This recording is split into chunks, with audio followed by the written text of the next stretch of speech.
Ustedes que me leen aún están entre los vivos, pero yo, el que escribe, habré entrado hace mucho en la región de las sombras. Pues en verdad ocurrirán muchas cosas y se sabrán cosas secretas y pasarán muchos siglos antes de que los hombres vean este escrito. Y cuando lo hayan visto, habrán quienes no crean en él, y todos dudarán, mas unos pocos habrá que encuentren razones para meditar frente a los caracteres aquí grabados con un estilo de hierro. Había sido un año de terror y de sentimientos más intensos que el terror, para los cuales no hay nombre sobre la tierra, pues habían ocurrido muchos prodigios y señales, y a lo lejos y en todas partes, sobre el mar y la tierra, se cernían las negras alas de la peste.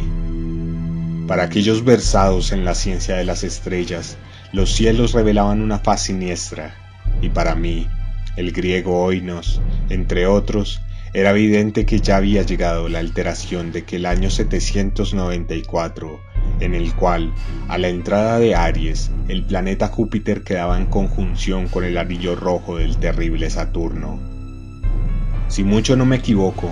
en especial el espíritu del cielo no solo se manifiesta en el globo físico de la Tierra, sino en las almas, en la imaginación y en las meditaciones de la humanidad. En una sombría ciudad, en un noble palacio, nos hallábamos una noche 7 de nosotros frente a los frascos del rojo vino de Chios, y no había otra entrada a nuestra cámara que una alta puerta de bronce, y aquella puerta había sido fundida por el artesano Corinos, y, por ser de raro mérito, se le aseguraba desde dentro. En el sombrío aposento, negras colgaduras alejaban de nuestra vista la luna, las cárdenas estrellas y las desiertas calles, pero el presagio y el recuerdo del mal no podían ser excluidos. Estábamos rodeados por cosas que no logro explicar distintamente, cosas materiales y espirituales, la pesadez de la atmósfera, un sentimiento de sofocación, de ansiedad y, por sobre todo, ese terrible estado de existencia que alcanzan los seres nerviosos cuando los sentidos están agudamente vivos y despiertos, mientras las facultades yacen amodorradas. Un peso muerto nos agobiaba, caía sobre los cuerpos, los muebles, los vasos en que bebíamos. Todo lo que nos rodeaba cedía a la depresión y se hundía.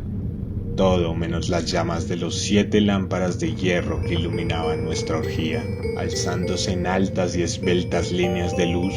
continuaban ardiendo, pálidas e inmóviles, y en el espejo que su brillo engendraba en la redonda mesa de ébano a la cual nos sentábamos, cada uno veía la palidez de su propio rostro y el inquieto resplandor en las abatidas miradas de sus compañeros. Y sin embargo, reíamos y nos alegrábamos a nuestro modo, lleno de histeria, y cantábamos las canciones de Anacreonte, llenas de locura, y bebíamos copiosamente, aunque el purpúreo vino nos recordaba la sangre, porque en aquella cámara había otro de nosotros, en la persona del joven Zoilo,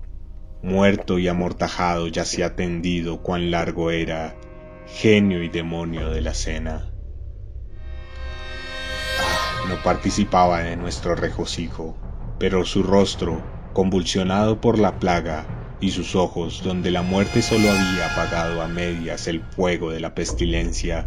parecían interesarse en nuestra alegría,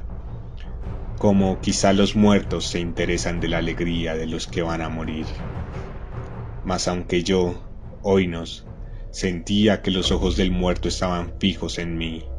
me obligaba a no percibir la amargura de su expresión, y mientras contemplaba fijamente las profundidades del espejo de ébano, cantaba en voz alta y sonora las canciones del hijo de Teos. Poco a poco, sin embargo, mis canciones fueron callando y sus ecos perdiéndose entre las tenebrosas colgaduras de la cámara.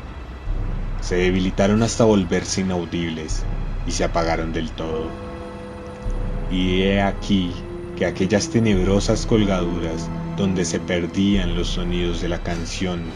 se desprendió una profunda e indefinida sombra, una sombra como la que la luna, cuando está baja, podría extraer del cuerpo de un hombre. Pero esta no era la sombra de un hombre o de un dios, ni de ninguna cosa familiar. Y después de temblar un instante, entre las colgaduras del aposento quedó por fin a plena vista sobre la superficie de la puerta de bronce. Mas la sombra no era vaga e informe, indefinida, y no era la sombra de un hombre o de un dios, ni un dios de Grecia, ni un dios de Caldea, ni un dios egipcio. Y la sombra se detuvo en la entrada de bronce, bajo el arco del entablamiento de la puerta, sin moverse, sin decir una palabra. La puerta donde estaba la sombra, si recuerdo bien, se alzaba frente a los pies del joven Zoilo, amortajado.